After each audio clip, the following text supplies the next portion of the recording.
the official NTech Open controller, which you can buy and you can plug in and it'll work. It's $70. This controller here was $8 on Amazon Prime. Free 2 days. You can get them cheaper if you find them on eBay.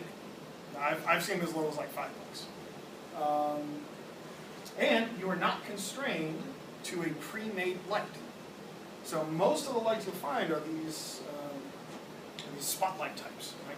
Park them on the floor, it's a can light, shines lights on the wall.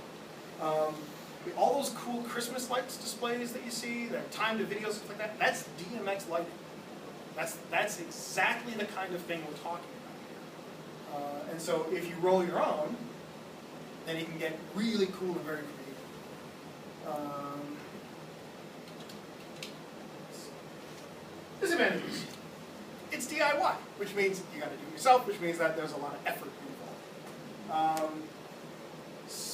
Typically, commercial solutions tend to be higher power and more bright for, if you buy just a can, right, par can or something like that, that can be very bright. DIY solutions on their own tend to be somewhat less bright. But that's not always a bad thing. We're not actually lighting a concert hall, right? We're lighting up a brick, right? Lights go on and blink and do things and not actually blind people.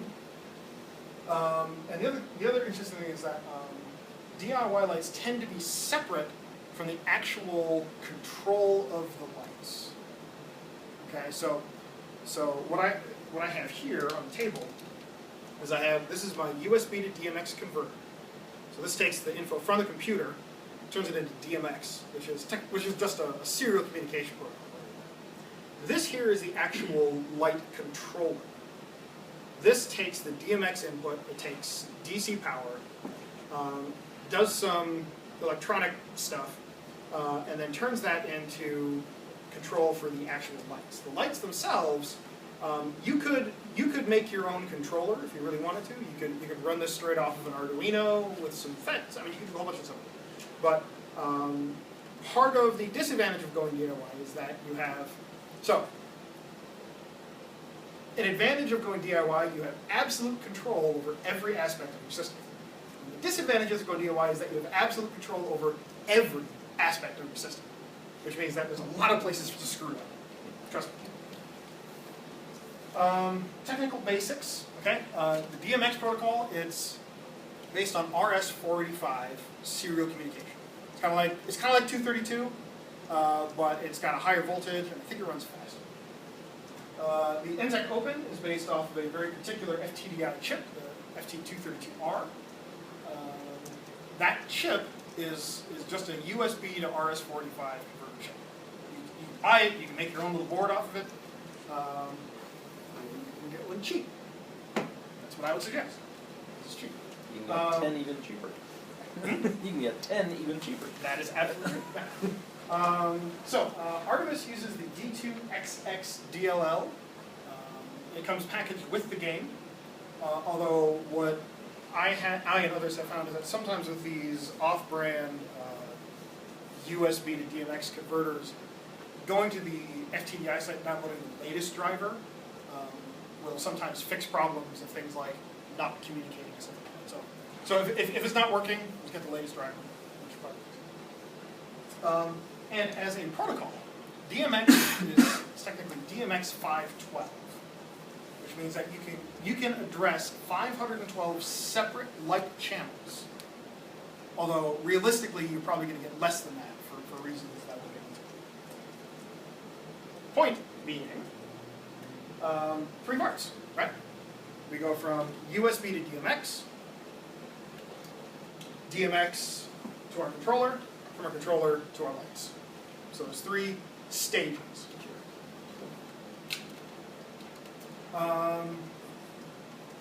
So breaking it down into these 3 stages, you can kind of compartmentalize. You can start already kind of seeing how you compartmentalize your build item. Okay, from the Artemis server is what sends out all the DMX commands. Okay, you can. Let me take. Okay, the Artemis main screen computers send out all the DMX commands for that ship. So ship 1, that will be the server. Ship 2, that'll be ship 2's main screen. And what those computers do is they're reading the status and inputs from the game. So when ship 2's helm says shields up, then ship 2's main screen says, ooh, let me trigger that shields up DMX event. That event is defined in a file. But again, we'll get to that in a minute. But because of that, every DMX universe is the way they're called. You only need one USB to DMX converter, okay? From there, it's a serial connection. So every controller then kind of hooks into that main communication line. So in our DOI setup, we're going to have one converter that goes from USB to DMX. And then for every light that does something, it'll need its own controller. Okay? Each controller has its own address. And that address is referenced in your DMX control file. So this one is currently set to address 11, but it has 3 channels. So it then will address channels 11, 12, and 13. This is a RGB light, and the way it works is that red is on channel 11, green is on channel 12, and blue is on channel 13. So to get white out of this, you need all 3 channels active, which means that this one light technically takes 3 addresses. So in this instance, while you technically have 512 addresses, you really only get something like 170. Yeah, 170 actual RGB 3-color lights. Now, if you have, say, a light that's only red, it's this big thing that turns on and flashes when you go to red alert. Okay, well maybe that only takes 1 channel. It's only ever red. It's only ever on when you red alert. But a lot of other lights you tend to want to have that color mixing option at least. So most of your discrete lights are going to take 3 channels on themselves. There's also 4-channel lights. That is true. The can lights. Because they have that 4th channel brightness because the 4th one is intensity. Yeah. And that's a good point. Most of the DIY. Thank you. I'm gonna kill this. Yeah, we don't want that. I certainly don't. So most of the DIY lights, when you address the light itself, you've got 3 channels that are. Let me start that thought over. Okay, when you have these 3 lights, they tend to share a common 12-volt side. And then the red, the green, and blue have individual grounds. And you switch those grounds in and out to complete a circuit. So when you complete the circuit, the lights are on. When you disconnect that ground, the current can't pass through the lights and the light goes back off. We simulate intensity by pulse width modulating these lights. So if we want them super bright, we turn it on and leave it on. If we want them half bright, we turn it on and off really fast. Equal time on and off. 25%, we go 25% on and 70%. And that's just a setting, okay? And in DMX, you can have up to 255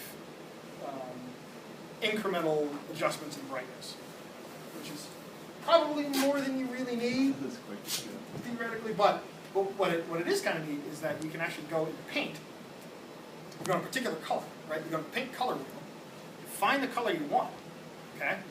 And then you look at the RGB values, which are on a scale of 0 to 255. And so to get a pretty close approximation, you can then just take those values, dump them in your DMX file, and it'll get you pretty close.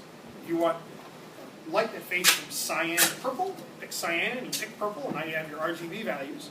Just dump it in, you can tweak it a little bit, pretty good. Some commercial lights use more than just those 3 channels. Some commercial lights have options like an overall intensity of the light, or a strobe effect, or some audio responsiveness channels that you can set up, and some kind of cool things like that. And so those lights will take more than 3 channels. You might have a 7-channel. I've seen 7-channel lights. I don't know what you do with most of the channels, but it takes 7. So there you You can get some of that tape with RGB and a warm white That's true. LED emitter as well. Yeah, Which and has, so those would be instead that of 4 leads, you've got 5 leads on the tape. Right, so that would be 4 control channels in one console. Most of these DMX controllers, they are designed for use with 3-channel light systems, so just RGB. You can get really kind of intense controllers. This one is a 27-channel or something like that. It's designed for like 9 RGB strips. But if you've got these 4-channel strips, you can just pull the 4th channel over the next one and just keep going. So instead of 9 3-channel strips, you could get You just have to 6 4 skip channels. over the 12-volt line from the other terminal Yes, block. thank you very much. Yeah. Technically, it wouldn't do anything. It would. Just wouldn't do it. You just wouldn't turn on the lights. All right. So let me. I get distracted easily. Sorry. Sorry. No, it's totally fine. So typically, most of the light strips you find run off of 12 volts, and that's just because they have built-in current limiting resistors on the strips, which is nice because then you don't have to worry about it. The less you have to worry about, the less you have a chance you have to screw it up, which is what I do. So this right here though, this is the address, this is the switches to set your address. Again, because you can set it to anywhere from 0 to 512 in terms of the address, you've got a whole bunch of dip switches, and you set your binary address. A lot of places that sell these things will sell or have these little cheat sheets. You look up, I want address 307. All right, so I need switches 1, 2, and 5 on, and 6 and 9. So it's just a cheat sheet to do it if you don't like doing binary math. Who doesn't like binary? I don't know, but some people don't. Only 2 people. Only 10 people. Or 10 people. So again, the advantage of the commercial lights is you don't actually have to deal with this business here. Generally, you plug it into an AC outlet, you plug in your DMX cable, you set the address, and it does everything else for you. It's kind of cool. This closely approximates that, but generally you have to have your own DC supply. You have to have, it generally takes wire input, so it's not a standard cable, but wire's cheap. This is wire. Screw terminals are always great. You can find some that are electronically set addresses. I'm not a huge fan of those because you usually have to have some sort of proprietary software interface to set your addressing, and then there's soldering involved. And it's annoying. But if you like that sort of thing, go for it. This controller here I picked up from Holiday Coro. It's a big Christmas light, house Christmas light sort of display website. They sell all kinds of cool stuff. I'm just going to warn you now, there's a lot of cool stuff on it. But this right here is what they call the dumb DMX light right here. And they call it dumb because it has 3 outputs. And the whole strip will turn whatever color you set it to. You can get LED strips that have their own internal serial interface. And so instead of having a 5-meter strip that all turns red or all turns blue, whatever, if you get their smart light, their smart interface controller, I can send a chasing red light through the strip. Because there's 100 lights I can address inside the strip itself. And so, again, you set your start address, but then you can sequence, 100 lights through that strip or whatever. Self-addresses. Yeah. Along the path. Right. Which is very, very cool. But the lights are more expensive, the controllers are more expensive, so it's that kind of trade-off. If all you want... Finickier to wire up, too. Yes. A little more sensitive about wire length and that kind of stuff. If all you need is something to do cool stuff when you turn your lights on, then this is probably a great place to start, because you're going to have to troubleshoot it. Troubleshooting is not going to be that onerous, and you can kind of grow it from But again, you can get these big honkin' 27-channel interfaces. You can find them on Alibaba and other kinds of sites like that, eBay, whatever. Again, you can find them that are physically addressed or software addressed. I personally really prefer the physical address types because you can just look at it. You can do what I did, which was just, boom, I have the wrong channel. You just change the channel, and boom, it's done. This interface here, I think it's like $8 right now on sale because it's preseason and holiday Coro. That's 10-ish, 10 to 12. Like or if you want to get one of the big honkin' ones, it's $50. You know, it depends on what you're doing with the controller. This right here, this is the biggest reason that me, and a lot of other people have problems with the lights. Your controller will either have a common ground or a common 12 volt. One or the other. Have to make sure that your lights are the same way. That is super duper duper critical. Because if I have a common anode light strip, common cathode controller, what's going to happen is you're going to hook all your lights together, turn it on, and then something's going to go. And you go, oh, that sounded bad. And we let the smoke out. And when you let the smoke out, it doesn't work. What does that smell? Get the smoke back in. Everybody knows electronics works on smoke, right? Smoke gets out, I don't work. haven't done that yet. So this is this right here. If you don't pay attention to anything else on your lights and your controls, make sure they've got the same LED common tie, because all the strips you're going to have basically 4 wires, assuming it's like RGB and not RGB. But if you get an RGB light strip, it's going to have 4 wires. One of them is going to be your common to all the lights. The other 3 are going to be your controlling channels. Just make sure they're the same. You will have many, many, many less problems. Is it because you're running more than 12 volts through? Well, basically what happens is right now, I've got 12 volts going in every single light. And right now, none of my FETs are on, which means that I have an open circuit to ground. So there's 12 volts on one side of the LED and open circuit on the other side. When I turn it on, the FETs, they're NPN transistors, because they're cheaper and they're easier to use.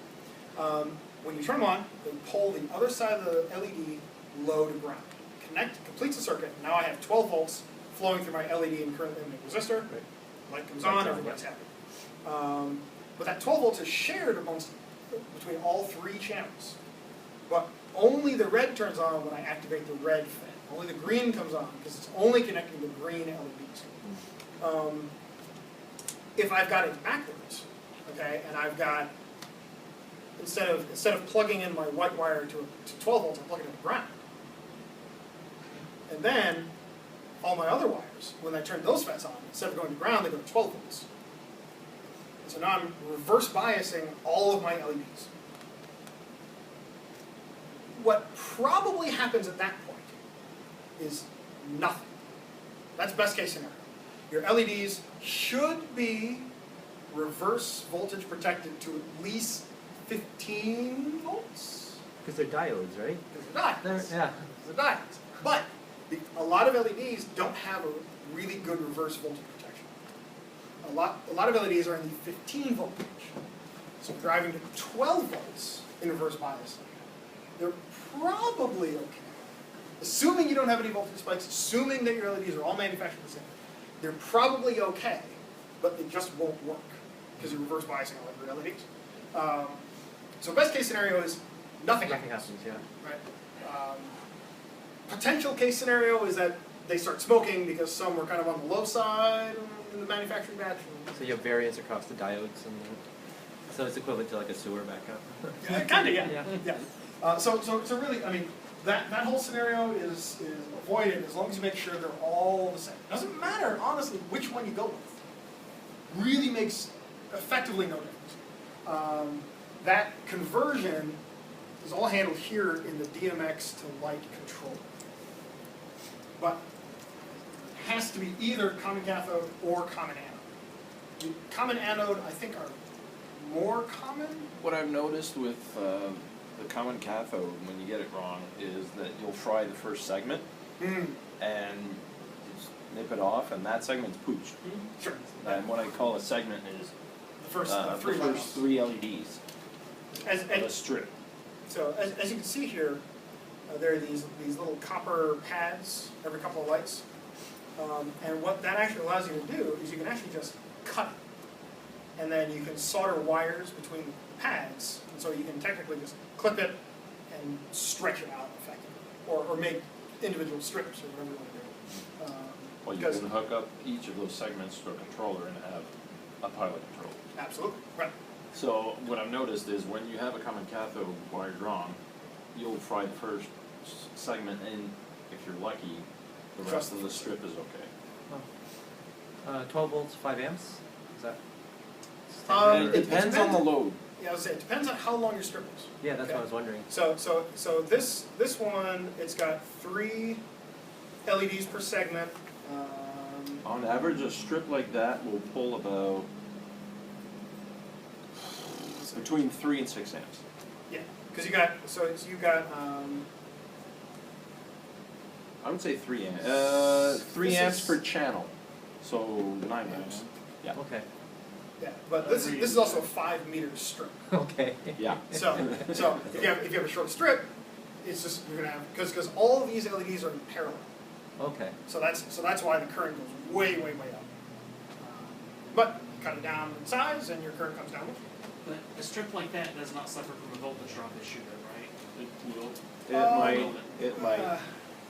Depends on your power supply, really. That's something I fight with my setup really badly, is I can't run past about 22 modules before I start having problems. Yeah. Well, So- you know, It's that. you know what a workaround for that is? I inject power down the line. Yeah, exactly. Yeah. Run a wire and just. Because it fixes the problem. Yeah. I mean, that's what it is. It's voltage drop across a line. Yeah. Right? The longer your line, the more your voltage drops. At some point, you have controllers for each of these lights, and you can chain a bunch of them to the same power supply for over a certain distance, and then at some point you say, oh, I'm going to stop that chain and insert a new power supply. It's the same serial communication line the whole way across. You just add in another couple of wires and hook it to the next one, just daisy chain all the way. Also, But- instead of feeding from the end of the tape, I generally feed from whatever length I have. I try to feed power from the center, and it just spreads out evenly. That's a good idea. So that's a couple of ways to kind of work on You can also inject reverse of your data. So you can inject at the beginning, and you can go all the way around and inject from the end Yeah. as well. True. Yeah. Both ends, Yeah. yeah. Because I didn't want to have to run power cables all the way to the top. So I inject at the bottom of my light display, and then it Yep. runs all throughout. Yeah, no, that's absolutely a really good way to do it. It's almost like those old RC race car tracks, where somewhere down the line the car was just, Just kind of peters out until it coasts to the next power boost. yeah. DIY, isn't it? So, lights, when you go DIY, there's a lot of options here. There are a lot of options. What I have right there is what's called the dumb strip, right? The whole strip gets the same data. So when I turn it red, the whole strip goes red. When I turn it green, the whole strip goes green. The other option is these smart strips. They've got their own little internal self-addressing serial intercommunication. And basically what that does is the first light from the controller says, ooh, I'm the first one. And then it says, by the way, next one in line, you're number 2, and here's the data that I just got. And then number 2 says, ooh, I'm number 2. Hey, next one, you're number 3, here's the data I just got. And so it almost latches the data all the way down the line. But again, you need a specific serial interface controller. I think it's SPI in general. It's WS. 2801. That one, yeah. But you need a specific interface for it. Don't get the 2811s. Yeah, are those phased out or are those the new ones? They're fucking pain in the ass. They're sensitive as hell. Yeah. 2801s. So, when you're just getting into DMX, there's clearly a lot of options, right? It's very daunting. It can be very daunting, especially if you want to go DIY. If you've got the money for it and you're getting a little nervous about all of this wiring and options and common cathode and what the hell are you doing, you can just buy some commercial lights, right? You can go on Amazon, you can get a couple of spot lights for like $20. You get the open controller, it's like $70. You know, you're talking 120, 150 bucks. Boom. You got your whole light set up. You got some lights going on. Room lights up when you go to red alert. Ship gets hit, it flashes. It's super cool, and you don't have to futz with any of this crap, right? That's a really easy way to get into it if you've got 150 bucks to blow on lights from video. This setup right here cost me 30 bucks. Okay, lights are cheap. This 5 meter strip of lights was $7. I've got to do something with it though. But you got to do something with your lights too. It's right? got adhesive tape on the back of it. Yeah, just take it off. Done. I think I see more on my cases than I do on my lights. But that's the trick with DIY. It's cheap. It's much cheaper, but there's a lot more effort. Let's talk a little bit about cabling. Technically, DMX lights should use a 5-pin XLR cable, so you don't mess it up with your 3-pin microphone cables. Most people use a 3-pin microphone cable because everybody's got a 3-pin microphone cable. So when you get if you get a commercial light or if you get a commercial interface, just check whether it's got a 5-pin or 3-pin. There are a bazillion 5 to 3-pin adapters you can get. You can just buy these cables, you go to the Guitar Center, picks them up, you just buy them online. I find that running it through on a long distance, running it through an Ethernet cable, actually works pretty good. Okay, on my DOI side, I use Cat5 for all my cables. Amen. I have thousands of feet of Cat 5. I have 0 feet of DMX, and DMX cables were expensive. So this is XLR. We're looking at XLR. Yeah, that's an Yeah, XLR this cable. right here is a 3-pin XLR cable. Yeah. They come in 3, 4, 5, 7. Yeah, this is a bunch of different types, but in DMX you'll either see 5 or you'll see 3. I think DMX technically requires 5, but Yep. they've never done anything with 2 of the channels. Yep. So everybody uses 3. That's the one. But some date in the future, DMX reserves the right to need 5 wires. Well, I think it's the 5 is for the, there's a different protocol that actually sends a return signal for automation. It's Yeah, not so that's- DMX. So that's relevant to this point. But DMX, as a professional lighting system, is output only. There is no feedback from downstream, which is why you can use DMX for lights, you can use DMX for fog machines, you can use DMX for stuff like that. You are not allowed to use DMX for anything like a pyrotechnic display or anything that requires a safety interlock, because you need a safe return signal from your device, from your stage, something feeding back to your controller saying, yep, it's okay to blow something up on stage, right? Which you don't get with DMX because there's no feedback, it's an output only. There are 3 wires in a DMX, 3 used wires in the DMX cable. There's ground, data plus, and data minus. So RS-485 is a differential signal, okay? Data plus goes high and data minus goes low. It reverts, so you have, it's a very high signal to noise ratio. Technically, you can get away without using the ground cable for something strips. It's not a great idea, but with when I'm using my Cat 5 connection, I use 2 wires for data and ground, and I use the other 3 pairs of wires for passive power, so I can get a couple amps through the Cat 5. It's not according to spec, but technically neither is using Cat 5 cable, so there's that. And generally speaking, if you're going to get an apparatus that has a built-in XLR 5 plug in it, the pin number layout is generally common on pin 1, data minus on pin 2, and data plus on pin 3. Yeah. But some devices don't like to go the conventional route. So you just got to pay attention. Again, when you're doing this DIY route, you don't have to use any particular kind of cable to do it. Cat 5 cable's great. It's cheap. It's everywhere. Just rip it out of your wall. I mean, borrow some from your friend. Alright. So what I bought, what I got, my first setup here is this. It's called an LED floodlight kit. So you went to Home Depot. You go buy one of those $4 halogen work lights. and then you stuff it with these LED strips, okay? And it came with a little plastic card to mount on the strips too, and it came with this electronically addressed DMX controller. Big fan, but that's what it came with. And the whole thing packs up into that floodlight, which is kind of neat, because it's kind of like your own little mini spotlight.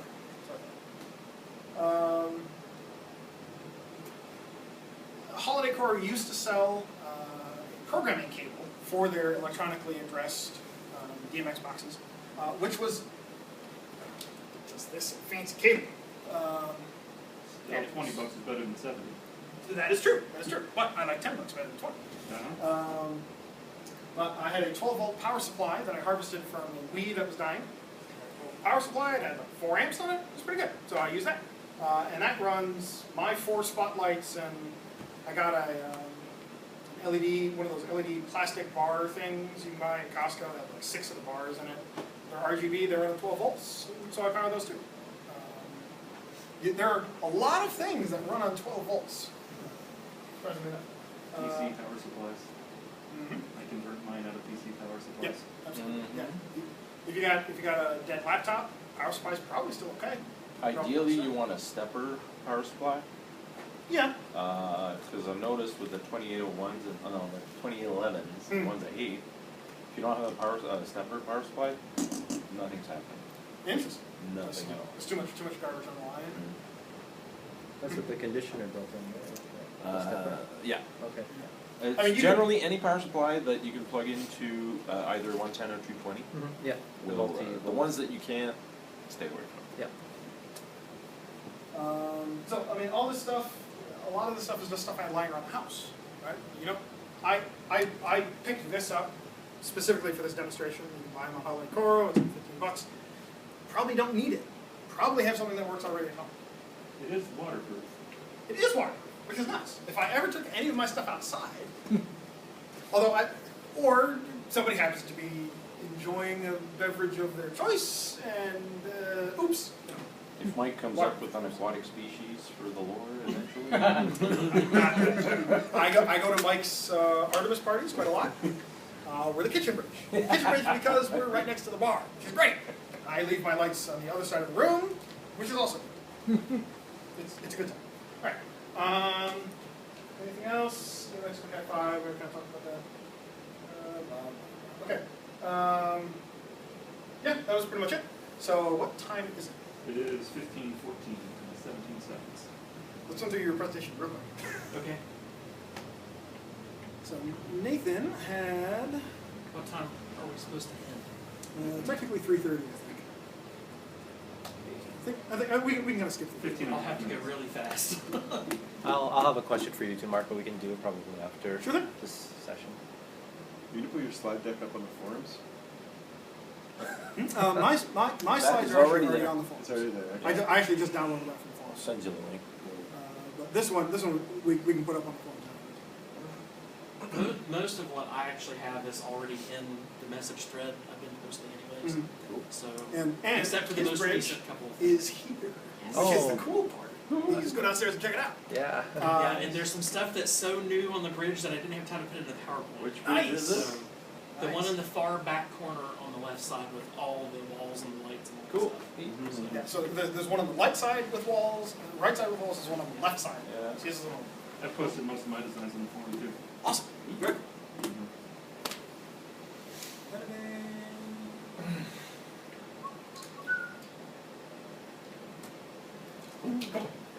Now, tomorrow, after this presentation, we're going to go into the parade of bridges.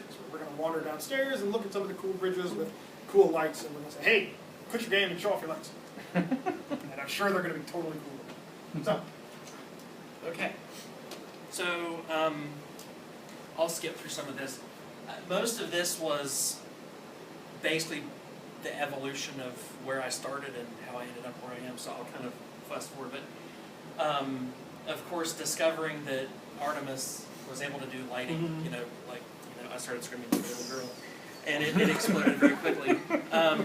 You guys obviously browse the forums. The forums have been such a huge goldmine of information. I've talked to Mark 1,000 times. I've talked to so many others. we bounce ideas off each other all the time, and everyone has been very supportive, so it's been a great community to do this stuff. Holiday Coro, I can't say enough about their products. They are absolutely the coolest people. I actually was having problems with one of the new controllers I bought, sent an email to the guy, he called me the next afternoon, and I talked to him like for an hour. Got them a few times. And they're great, I mean, just amazing people. So my very first setup was the Intech controller, like Mark was talking about. My first lights were smart lights. I saw these strips, and I saw that you may have to solder them, and I'm like, there's no way in hell I'll be soldering 10,000 lights together, so I didn't go that route. The other reason is because, and you'll see downstairs, I do a lot of individual light effects versus the ambient stuff. And you can't do individual stuff with the smart strip, or the dumb strips, so that's why I went this direction. The lights I bought are the individual little chipped lights. They have 3 LEDs each, okay? So it's effectively 3 LEDs that are controlled by those 3 channels, okay? My first controller was the TinyPix controller, which actually has been discontinued. They have a new one out that has a nicer LED screen and all this other stuff on it. I had the cheapo one that, you know, was just an open circuit card, kind of like that. It's almost the same thing as that, except that one took the programmer cable that Mark was talking about to be able to set the addresses and stuff. So it was a little more effort, but it actually did work. And I actually bought a couple of Parcam lights too at the beginning. So I have 2 of those for ambient lights, and then I had a couple of strips of the Holiday Coro lights. And of course the wonderful 12-volt waterproof power supplies. This is the diagram of how the first one went together. I had the Parcam lights first, and we were talking about the 4-channel lights. These were first because they didn't need the TinyPix controller. So in line, they went right behind the USB converter, and then I injected power down the line for those, okay? And then the rest of the modules were out from there. So you can mix and match. The Parcam lights were self-powered, so I didn't want my power supply in front of that, obviously. And also, as we talked about earlier, the voltage drop limits how long your string of lights can be unless you inject power as well, so you got to be careful with that. So my very first attempt, this is my computer desk, okay? And I literally taped the lights around the rim of the shelf, okay? This is my first attempt, and then I had the 2 cam lights up the top. So I had the wall lit with the lights blinking around the front, and I've got the video of what this looked like on my YouTube channel too. So very simple, very basic, but it worked great. And so I just rigged it up temporarily, didn't intend for it to stay that way, but it took a while to get there. The trial and error and figuring out the programming code took me some time. The programming isn't that hard, but you kind of have to picture your patterns in your head a little bit and kind of see how to make it work and how to make it all tie together. So the next one was, I decided I was going to convert my TV room into a thing. So I started sticking strips on the walls. And the first one was this strand, 2 vertical and horizontal, and I ran them down both sides of the room and had 2 vertical sets here too, and 1 across the bottom of the TV for chase lights, okay? So it looked good, sort of, and so I started building light boxes around them, and ended up with this. So that was the final version. This is the exact same artwork on the Bridge of the Enterprise TNG. Cool. I actually took screenshots and recreated it, and I actually sampled the color from the screenshots to match the RGB codes. This was just a circuit diagram that I ran down the side, and it was a chase light. This all works with Artemis. All the lights turn red and do their whole things and flash. Like, I don't know if you guys, how much you watch TNG, but the middle part lights up whenever they're in green alert, and then when they go to yellow alert, the outer 2 light up. It does the same thing. It's all matched up exactly, and then the whole thing turns red. Of course. So there it is, with the covers and the lights and the whole bit. So I found out about Artemis Armada, and I thought, you know what? I'm going to make this thing portable, and I'm going to bring it here. So I just started building stuff, and what I wanted to do was make that. How much time did you give yourself for that? I started, actually, Thanksgiving weekend before Armada, so that would have been 2014, Thanksgiving weekend, and I had it finished by April. Actually, I think I had it done in February. So I wanted a portable table, so I bought banquet table legs from Home Depot, attached them to a piece of plywood, and found touchscreen monitors, cut out a front panel that I can mount the monitor into, and cut some holes for light boxes. I have a 3D printer. I have used that thing to print out light boxes and pieces like you wouldn't believe for this thing, so it's just been a huge asset. I'm gonna hit you up for those STL files. Yeah, the new station, the new setup has new boxes in it too. We've got rank pins and comm badges and all kinds of crap that we've got this year, so it's been running like nonstop for like the last 3 weeks. So I bought Acer touchscreen monitors. These things take a freaking beating, and they keep working. These are the best monitors I've ever seen in my life for touchscreens. I literally mounted them straight to the panel, and you guys can see this stuff downstairs. They're just plywood brackets, and it has a flexible arm for support. So I was able to adjust and actually physically attach that to the inside of the station to keep it upright. You can actually see the Holiday Coro modules right there. So I've got 2 in each of the light boxes that are indirectly facing the top and bottom. They're not straight out. So it kind of provides a little more ambient light. You get less of a hot spot. But these are direct. So I actually covered them, they're literally covered with paper to diffuse the light a little bit. And it works pretty well. You still see the spots, but I use them mainly for, like, these are shield indicator lights. And these are the chase lights on the front, so it kind of works with the theme a little bit better. So I made a prototype station. It took probably about a month to do the first one, and then I just copied it. So I have 6 of them. I added the covers for the lights. These are just transparencies. Laser printed transparencies with paper on the back. This is literally duct tape. We had colors for the stations, like uniform colors, and so I matched the colors on the stations with our uniform stuff. And then this is the close-up. You can see the shield lights and all the other stuff there. I've changed the covers a little bit since then. That was the old style, and I made them more with a white background because they show up better under brighter lighting conditions than the dark. So they actually just look a little better that way. This is what the station looks like on the inside. I had the server connected to the Intech machine. I had a super long XLR cable that ran from the server, which is behind my screen, all the way to the first station that had the Tiny Pix controller in it.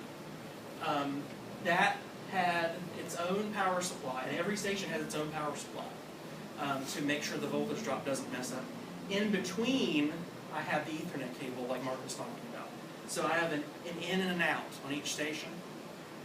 The command station had the controller in it, it had the output to the first station, and they're all chained together. Okay, so all 6 stations had an in and an out, basically. So Thanksgiving weekend 2014, first station completed mid-January, all 6 were done by the end of February. And here was the first time they ever debuted. And of course, I'm really happy about my certificate and my little trophy. Okay, so after the first batch, I'm taking this to conventions now. I went to 5 last year with this setup. After Armada, I built these. These are the same thing I had on the walls in my TV room, except they're portable. So they're on stands. They go on each side of the main screen. They're the same transparency covered things. And they have, basically the shield indicator lights in the ship diagram are the same as what's on the stations. So you still get a lot of flashing, a lot of activity up front, just like you do on the stations. But it's nice from a distance to see it. I think it gets more attention than the stations do, so it attracts more. How much of your universe have you used up? Right now, I'm at about 492. I'm right at the edge because I just added 30 new lights to it last night. So I'm like approaching the limit. You're gonna need a second. Yeah. Well, the good news is you could technically, could you get 2 main screens on the same ship? Yeah. Yeah, you could Just have a another- second main screen running. You can second put 2 DMX. Intech controllers on one computer too. They are treated as different serial ports, and it does work. I've seen some information about that too. It's tricky, but it's possible. 2 computers are pretty easy to do that. I mean, for all intents and purposes, you could have some software, so because there's generic software like what is it, Freestyler. You could have Freestyler running non-game specific stuff. Well, there's the DMX tools that Dave Thaler. Yeah, and that's my new favorite tool on the entire Earth because it's just What's it called again? It's called either I think it's Artemis DMX tools. well, I Oh, think it's Artemis to make up your Bridge DMX tools now. Yeah. output He's file? changed it. Yeah, I've seen that Wow. where you can run the test through, yeah. I've talked to Dave quite a bit because he hadn't ran it on that many channels before. And so So you're kind of his as soon benchmark. as he released the new, he added like 92 new DMX triggers, I think I counted, or So or made it his run up program to has actually 92. expanded yeah. on the triggers So, that like- are actually used in the game. So he has additional triggers because there are some triggers that are in the game that don't actually work, and he's expanded that a lot. Both making them functional and adding. And they respond to the game's output. Yes. He actually replaced the driver, the DMX driver in the Artemis game with his own version of it. Well, excuse me. And like hugely increased capacity. And he's released like a dozen versions of it that have tweaked things. It's also compatible with a whole lot more protocols and different devices now He used the too. DMX Pro. Or what's the Philips Hue light bulbs? It works with those over Yeah. Wi-Fi. I Really? mean, yeah, it's all kinds of stuff. Yeah, it's pretty nuts. Yeah, it's definitely a little more advanced It is. than Yeah. opening up the DMX commands file and Yeah. mucking with it. But So it is pretty cool. the last addition I added is the bar. There's a bar across the back of the screen. I use a rear projection screen, and I added, and it looks terrible. It's actually 2 pieces of board that are just jammed together and run across the top. But I just put a string of lights across the top so that you actually have a backlit chase light behind. It's right above the projection screen. That kind of adds some more, effects. Red alert looks so cool on that thing. But the chase lights on the stations are synced to this, so they all kind of move at the same time. And the new lights, which I don't have pictures of, you can see downstairs. I have wall lights too. So this is my new project. This year, I took all of the DMX signals coming out of the server computer. I'm running it through a new device. This is called DMX King is the brand. eDMX1 is the actual module. This takes the XLR cable from the Intech, converts it to Ethernet. So it actually outputs the signal over your bridge. I've got that plugged into a wireless router. That wireless router then relays the signal out through, I have those nano routers you can get for travel. You ever seen those things? Yeah. I've got one of those in every station. It's physically attached to this, which is one of Holiday Cordo's big controllers. This thing supports, it has 4 outputs, a smart controller, and it will do a different universe out of each output. So now I have space for 4 universes on every station.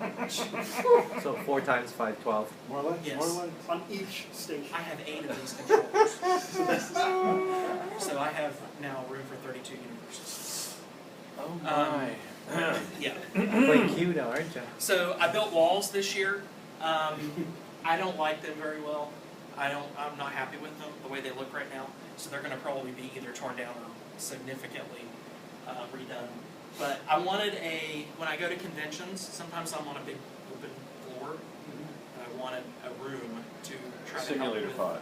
Yeah. The bigger issue though is I need something to block the light from above, and I may put a roof on it at some point.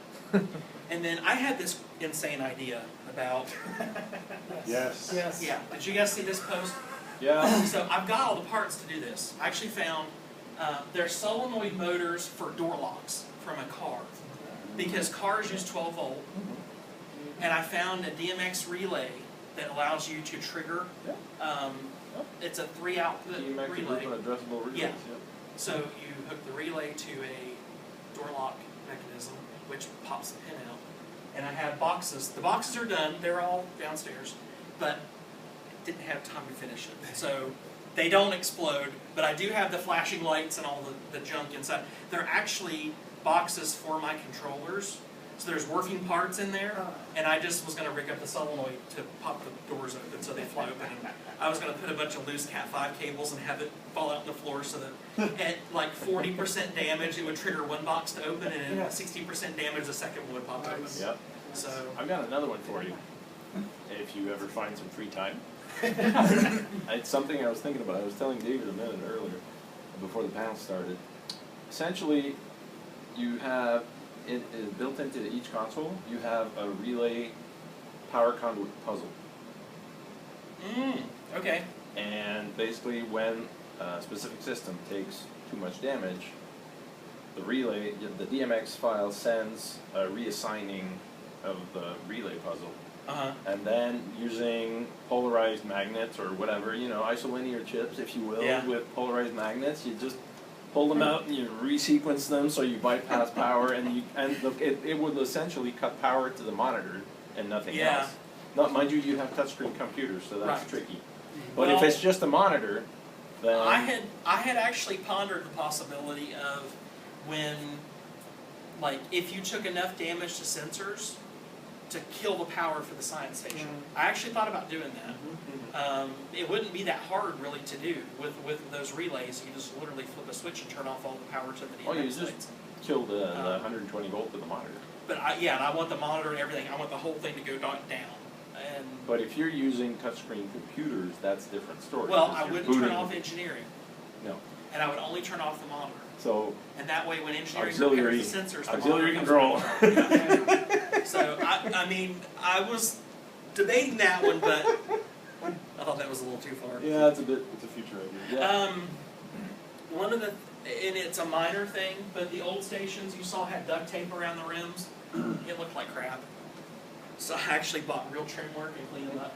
And you can see the new covers are on it. I think they'll look so much better than Oh yeah, Yes, big time. yes. Big time. That's just, it's PVC trim. I bought it at Home Depot for like $5 for an 8-foot piece, and just cut it and spray painted it. So I noticed that you had on your weapons console, you had a loading icon Yes. image. Is it That's linked Dave or Thaler's something? stuff. Oh, okay. It has 8 tube loading indicators, and you could actually have, even if you have modded chips with a whole bunch of extra tubes, you could have individual lights for every single tube and have a load status. He also has warp and impulse speed indicators. I have a light on the helm station that actually changes from blue to green as you increase impulse power, and it fades up and down. The command station, which I don't have here, the command station has an engine's light that either lights up green or blue depending on whether you're impulse or warp. So it's multiple locations for certain things, but they all actually are legit indicators for, that should be helpful, hopefully. So this is about the actual code, and one of the differences I think I mentioned before is that I have a lot of individual events for individual lights versus the ambient, turn everything on, turn everything off kinds of stuff. What you have to make, obviously it's a lot of trial and error, but what you have to make work is the order and picturing the whole event happening and coordinating it all. So I picked the shields indicator because I actually have 3 different things that happen even when you hit shields. Technically only one thing happens in the game, but I have 3 displays that happen. So these events, shields on, shield raised, shield lowered, and shield damage, effectively all work off the same light. Okay, so I've got multiple events for the same trigger point, but they all do different things. So I have 2 separate events, 2 totally individual events just for shields on. Watching Star Trek, when they call for yellow alert, that's when they raise the shields. So on mine, since we don't have yellow alert, when you raise the shields, it triggers the status changes for yellow alert. So you see the chase lights change patterns, the shield lights come up, and then you see a fade in and out on the yellow alert symbol. That happens at the same time in a parallel event with the shield lights coming on. So there's a fade in, shield raised, and then on, the shield on indicator is a steady blue light. They're all stacked, but the order matters because you want the on first, because that's the event that it falls back to. You have states and you have events, okay? I don't know if you guys have gotten into this yet, but I'll repeat a bunch of crap. Well, the file kind of wants to work its way up, right? It starts at the bottom and goes up. Technically, it starts at the top. Yeah, And it starts goes at the top and Because works down. lower events overwrite upper events. Right. Well, that's So what I was set trying to this say, yeah, event, right, yeah. yeah. But- But a normal status is up here, Right. or whatever you want. Shields on, and this is where it gets tricky. Shields on is a state, shields raised is an event. Right. Okay, so an event is triggered and it's a one-off thing. But shields on is active until you physically turn the shields back off again. So I want the event to override the state. So I have the event play, it fades the light in, and then it falls back to the shields on, which is the state, and it stays lit. So it tricks the system, it makes it look like the light's fading in, but in reality what it does is it turns it on first, sort of, and then you see the fade in. Now it happens so fast that you don't actually see the light come on and then back again. So I've got the fade in light with the shields and the yellow alert are all happening all at the same time on different lights. This is the actual code, and this is for one indicator. Have you guys started getting into the code much? I mean, are you all? A little bit. Okay. So you name the event. This is the trigger from the game. Continuous is whether or not you want it to stay on the entire time the event is active. Okay? Typically you don't use continuous with states. States are events. I've got it backwards. States you use continuous with because they will shut off whenever you disable it. Events are one-off things, and you don't want to use continuous with those because they'll never turn off. If you do the fade-in with a continuous turn on, it'll just go fade-in, fade-in, fade-in, and it'll just keep doing it over and over and over again because it repeats the block.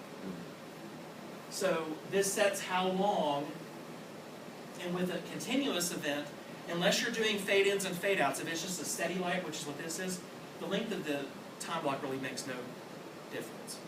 2000 is the default, so I just left it at that. And that's in milliseconds. Yeah. So it's 2 seconds. The index is the channel for the light. There's something tricky about the Artemis driver. It's offset by one channel. So channel 0 is actually real channel 1. So this is actually channel 40 that's getting hit. Value is your RGB value, and change is the transition. So if I set value at 0 and change to 255, it's going to fade up to the maximum all the way at the top. This particular one is the shields on, which is the blue light. So you have red value, green value, blue value. The blue value is set at 255, and it's at maximum and doesn't change. So it's just on and it stays on until that event or until that state kicks back. That's where And your that's the end of the time block. That's your 3-channel DMX light, right? What is it? That's where your 3-channel DMX. Yes, exactly. Yeah, And these 39 are is 3-channel red. lights. Okay, so they're all in a string. I have one controller with 17 lights in a string. The first light is the first in the sequence. The controller sets your first channel and then it increments after that. So this is, I don't know, this isn't the first, this is the 40th channel in the string. So it's not obviously the first light. It's like, I think it's 8th or 9th in the string, something like that. So this is the shield raise command, which is an event. So continuous is no. And this is the fade in. So you've got red and green are off, and you have the change, which fades it up. From a 0 value to off, fade up to 255, which is the maximum brightness. Okay? And that ends it. So that's the fade in, and it happens over 1500 milliseconds. Now, if you get really, really smart and you want to make this really detailed, you can check the sound file for the shields up sound and match this to the sound file so that they both happen in sync. So that the amount of time that it takes for the sound to play matches. Red Alert's really cool with that because you can make the klaxon match with the flashes, and then I have 2 Red Alert states. I have the flashes and then it reverts over to a second state, which is the strobes and the chase lights and the continuous fade-ins. So the third one is shields down. So shields lower, continuous no. And this is the same thing, so starting at the maximum value and then reversing it. So you put in a negative value on the fade and that's what drops it down. Okay? Now, I have six front shield lights on the stations, 6 rear shield lights on the stations, and there's 2 more up front. So this is duplicated for every single light cluster that's showing the shields in there. So you have to just duplicate this over and over and over again for those sets of channels. So that one time block may contain, 50 channels or something in it, depending on how many lights you have that are doing that. Here's a question. In your shields raised, you brought your value up to 255. Right. Let's say you brought it up to 245. And in this case, in this set value, you bring it back up to 255. Wouldn't it go from it would sort of peak up and then lower, right? But you would have to match your starting channel or your starting intensity so that you wouldn't see it So twice. you kind of have to keep track of where Yes. your intensities are going to be at Right. in your sequence. Okay. Isn't there a command that says current status or value or whatever? Dave Thaler's program does that. Okay. Yeah. But in the straight XML file, it's absolute values. Yeah. So you have to do all the grunt work. Yeah. Now, technically, it's kind of neat about the change value is that it's that value over 1 second. So you can have it fade in really fast by setting that change value to like 1,000, right? Because it'll cap out at 255. It can't roll over. And so then it'll go from 0 to full on in a quarter second. Or you can have it set to a change of 127, and then it'll take the full 2 seconds to go from 0 to full. So you can play with it a little bit. But that starting value, when you're doing it in the actual XML file, you kind of have to know where it's going to be coming from. Unless you've got, and when you have discrete lights, like in your bridge, when you have a shield indicator that only indicates shield settings, it's very easy to know where it is, where it's coming from. But when you're doing the ambient lighting, I can fire up Artemis with that. With ambient lighting, you have all the lights are white, and then when you raise your shields, they go to blue. Okay, so most of the time, it's probably going to go from white to blue, so we know where it's probably going.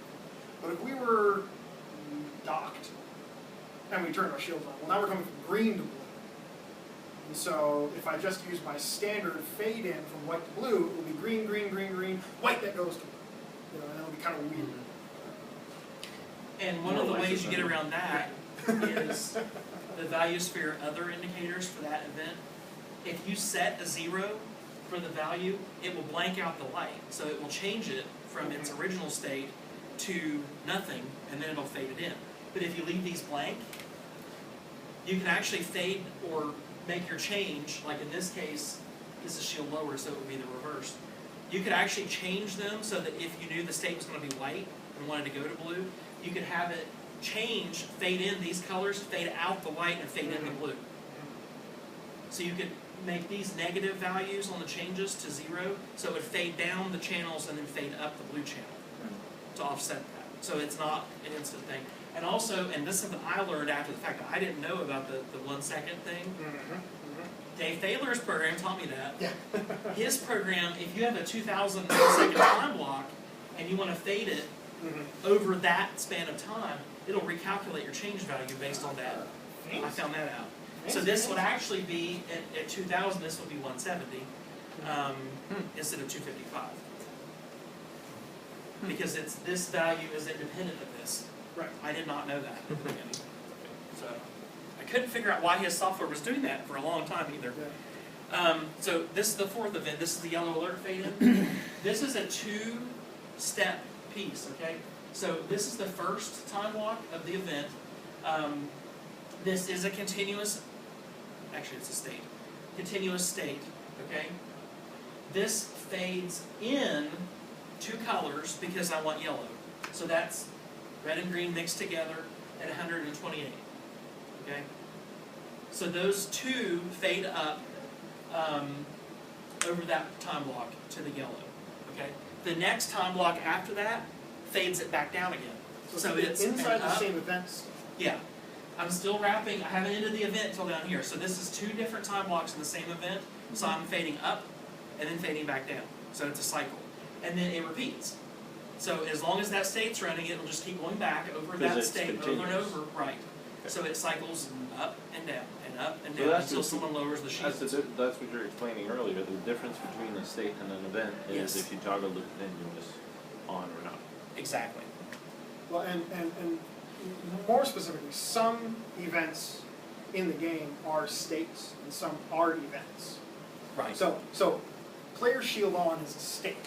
By definition. That will read true as long as your shields are raised. So that- Now, if you have, like what I do with, and what I think you do with your red alert is a state, okay? So as long as that red alert button is pushed, that state reads as true. You can have continuous and non-continuous events tied. You can have two events on red alert. Right. And I can have one that's a continuous red alert event, and I can have a second red alert event that's non-continuous. So what will happen is, my non-continuous below my continuous event, because it's below it in the file, it has higher priority, overrides the lights. So I have this thing fade in and out a few times. And then, because it's a non-continuous event, it then ends. Exactly. But the continuous red alert event then takes over those lights, because it's no longer being overridden by the non-continuous. Okay. And because it's continuous, that just loops, and I have that steady red. Yeah. So that lets you do the flash with the klaxon, And then you go to the fall solid back red. to the state, which is continuously Solid red. to the fade in and fade out. But this is an event, right? This is the last one. This is an event, okay, instead of a state. The others were all states. This is an event. So I've already got the shield indicator light on because they're on. This overrides it. This is I took a hit with beams on the front shields and I want to flash my shield light, okay? So this is a quick 150 millisecond really fast strobe. And what I'm doing is I'm going, this is a red value, and this is the first time block. So I'm flashing to red. It was already blue to start with. I'm flashing to red. The second time block turns them all off again. So it's red, Black, off, blue. and then it repeats. So red off, red off, red off, and then once that event is over, Goes it back. reverts back to the original shield light that was on to start with. Which is a state. Right. So the event ends, and it falls back to whatever the last active event was, Okay. or the last active state was for that particular light. So I've got fade in, fade out, the on state, and also the hit all happening on one light, and they're all stacked together. So how do we figure out what commands are states and others like that? I mean, this, like if you don't. There's an unofficial Artemis wiki. Okay. And you search for Artemis wiki, you'll find it. Yeah. And there are a couple of DMX pages on there. There's a big chart that Dave has very helpfully filled out a lot of testing with. Yeah. That'll tell you whether it's an event or a state. It'll tell you whether or not it actually works. Love to know. Yeah. He's fixed a bunch of them in his new driver, though. That's the other reason it's kind of nice. So does the driver? Can you just dump his driver? He has an installer, Or and do it you will need replace. his software to run? You need Parallel a to his software driver. because he has a program that runs and interprets network events. I used his software driver without his software. Really? I actually was using a different program for authoring the DMX file and didn't use his software for a long time. All you have to do is, his program installs a replacement DMX commands file in the Artemis directory. Just get rid of his file. Use his driver, but use your own DMX commands file, and it works just fine. Okay. I didn't have any trouble with it. So you can modify the existing DMX commands file with his driver without any third Well, third they're party, two different his things. software. His driver's a DLL file in the main Yeah, directory, yeah, the yeah. DMX commands file is totally separate. Yeah. So it's an XML file. But But he what also I'm trying to get at is, do I need to have any sort of software running while I'm running Artemis once my XML file Artemis is written up and everything? itself can control the DMX controller through the Yeah, installer. I know that. Yeah. I know that. I'm And just saying his if software if is you just a want- different version. if I decide to go the Dave Thaler way, sorry, don't mean to mispronounce his name. If I decide to go that way with his driver, once I come up with my output file and everything and all that's kosher and I just start Artemis, do I need to have some other piece of software running? Nope. Okay. His software doesn't actually even run with Artemis. Hmm. All his software really does is it installs the replacement driver, and he has an authoring tool that helps To you write come the up to- XML, oh, but okay. nothing runs. There's no memory resident, anything. Nothing loads. I just in thought it Artemis needed to have either. something running in the background to do Yeah, the I- translation to the yes. output files. I thought he had a program that interprets it. Good. I think he It- replaces the just drivers- the DMX. Yeah, the DLL file DLL is file. self-contained, and Artemis launches that DLL file itself. Oh. So it's just a newer version of the DLL that's already in Artemis now, just that embeds the new commands in there. That it responds to the authored files, Yes. right? Okay.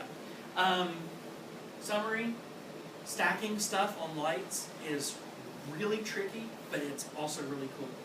One event can trigger a whole bunch of different effects, and you don't have to only have a single event or a single instance of an event. I have 4 red alert events in my DMX file right now. I have, you saw 2 shields, the shields on had 2.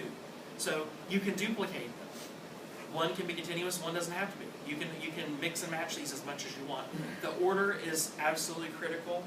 If you don't stack these in the right order, they aren't going to work. One will override the other, and it'll be chaos. This idea of transparent, leaving out a code, basically, so that when you're, like, and this is kind of complicated without drawing a picture pretty much, but if you leave a light code or an index file or index value transparent, which means you don't name it in an event, the previous event or previous state could bleed through. Sometimes you want that, and sometimes you don't.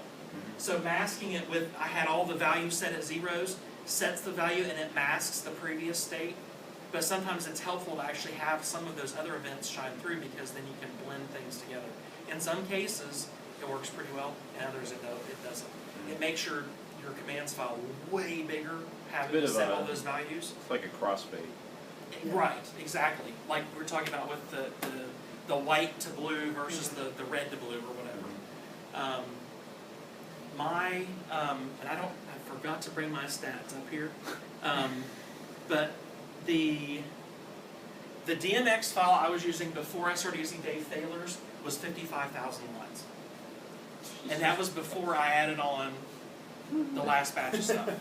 Okay. There was another author that wrote another DMX tool thing that actually let you literally copy and paste codes visually between lights. You would set up a lighting diagram of all of your channels, and you could literally click on a channel, set the color code, and then drag it across. Was that Russ Judge's one? Yes, I think so. And he's disappeared, I think. Or not, it's not his, it's another guy. Oh, He was selling it for like $5 on the Oh, forums. yeah, I remember. It's always a and risky he's thing with went going away. with third I still have the parties. At some program. point, it dies off. Yeah, right? I saw the software, and it still works fine, but I found out I had to rewrite a lot of my code for this last batch of changes, and so I thought, well, I'll just reprogram the thing with Dave's software. I found out I like his software pretty well. So, but there's the link for his stuff. He has a couple of threads on the message boards that are good. He talks about all the different codes he has, and he's adding stuff all the time. My thread, if you haven't seen it before, is called My DMX Project. I don't update it real often, but I do monitor it. If someone posts a response, I try to reply back pretty quick. I have a YouTube channel with all the stuff of various events that I've been to. The desk and all the other experimental stuff is in there. All the way up till this past November, I was at a pretty fun event up in Pittsburgh that had, it's actually just kind of fun to watch because those guys had so much fun with the bridge. But that was the first, not the first, but one of the first times I had a lot of good activity. The main lights are flashing really well, and you can kind of see, from a distance, all the different things working together. So it's a lot of fun. That's it. Right. Cool. Thanks. Ran over by a lot, but that's all. I'm more than happy to let you see the guts of the stations downstairs. I don't have it up yet. I was struggling with time, but once I get it working, and we get the rest of the parts glued together downstairs, I'll have the wall lights, which are brand new, all working together,